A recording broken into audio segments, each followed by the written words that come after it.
Hey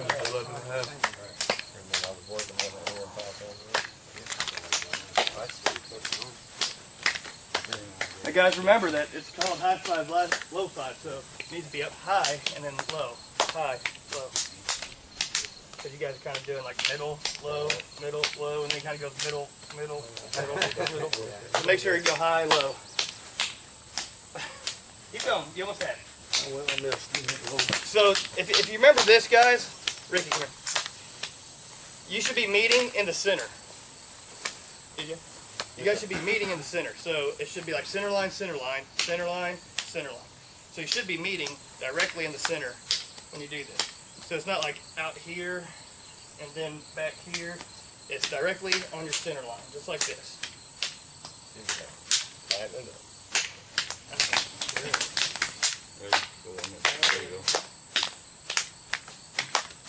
We're gonna run into each other somehow. I'm just gonna break out here.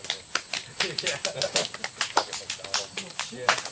I think about that a lot. Because like, I always sit and I think like, you know, it's really not all that. You said it way so Someone's backwards. My kids me up. My players know how to shoot in on me and stuff, you know. They get a good kick out of it, you know, they'll run some bows on the farm. Now, we're going to kind of do a circuit training today, kind of split things up. He's going to have two knives. I'm going to have two knives, okay? Now, he's going to be the defender, I'm going to be the attacker, so that just pretty much means he's going to be the one slicing my wrist, okay? So we're still going to do high five, low five, high five, low five, high five, low five, just like that. All right, so we're still going to do the same drill, but now we're putting blades in, okay? And then he can put one arm down and go one hand, just like that. And then he can move to the other hand, just like this. And then he can switch back and forth. He can do whatever he wants. But that's where our high five, low five is going to lead to, okay? So it's training you how to use both hands for knife fights. Okay, does that make sense? So I want to give them to you guys first. Oh.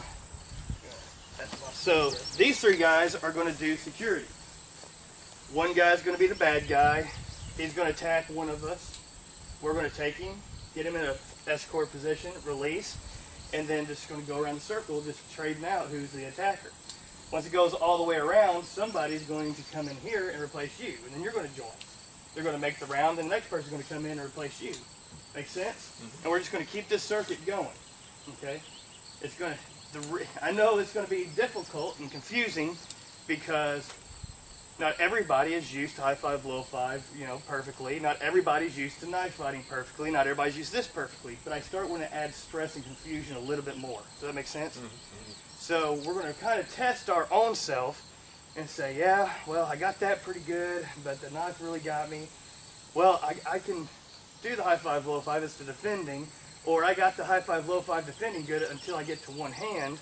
It's kind of a self-evaluation as well, okay? So when you do this, just kind of be self-aware of what you're doing and know what you need to work on and what you need to continue on. But I kind of want to work it slow, crawl, walk, run. But work it slow to where you're still giving yourself a chance to pick up on it, okay? So go ahead and start working on it. What is my natural reaction like this here? Is to come back this way, right? It's not going to be like here. Usually, our natural reaction is down here. We're going to naturally come out this way. So it's going to be here, and it's going to come low. So we're kind of training ourselves to cover up follow-up. Okay, we're both the situation. Hand height. If you were start I'm sorry. here, bad shoulder. I mean, how do you? Well, I left you over. Yeah. Right. That's point A right Two there. big old suckers. But what I usually do is the hips are always pointing to the person. So I'll just kind of keep them up high and close to my neck because you want to protect your neck too. Yeah. Okay. All right, just remember to keep the points. Just keep working a little bit. Let them get a couple more rotations. Yeah. If there's attitudes like that, we just can't put up with it. Guys, just make sure whatever hand's not cutting, it's coming back up here because you want to protect your throat. Bad shoulder. All right. So you want to take Mary on one side? No.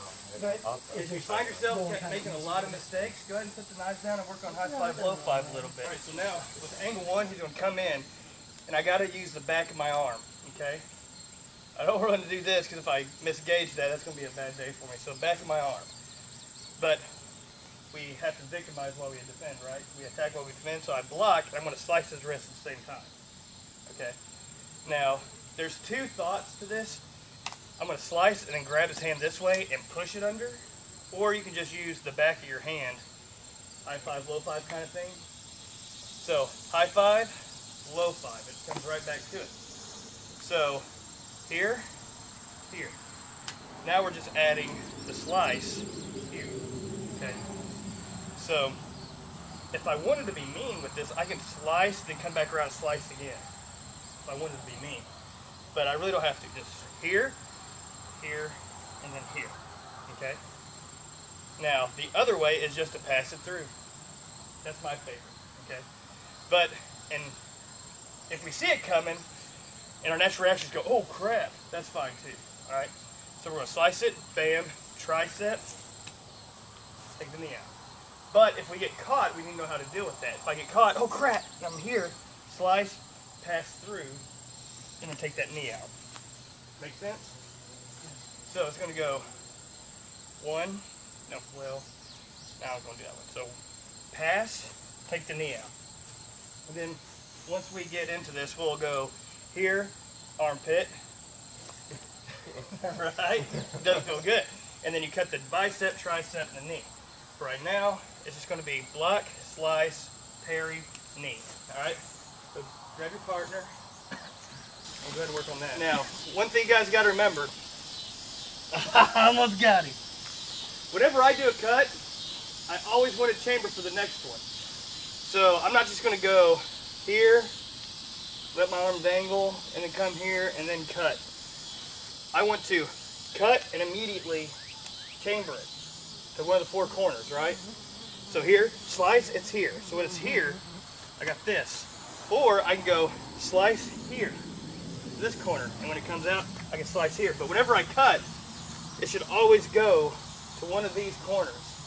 Just whichever, if I cut at this angle, it's going to naturally end up here. If I cut at this angle, it's going to end up here. But my tip's always going to be pointed towards him, no matter what happens. So instead of just going slice, slice, have purpose with it. Slice, because now it's here, wham, I can come in. And go slice, it's here, wham, I can come in. Slice, bam, bam, whatever I want. But as soon as I cut, it should automatically, if I come up and cut this way, where's that now? Or if I, do it this way, I can come up with a different attack. So any way you cut, it should always be at one of these angles. Always keep the blade towards them. So it comes in, block, cut, it's here. I pass through, bam, it's there. He comes in, I cut, it's here. I pass through, it's there, okay? So don't get sloppy with it, just always make sure when you finish cutting, you're getting ready for the next cuts, okay?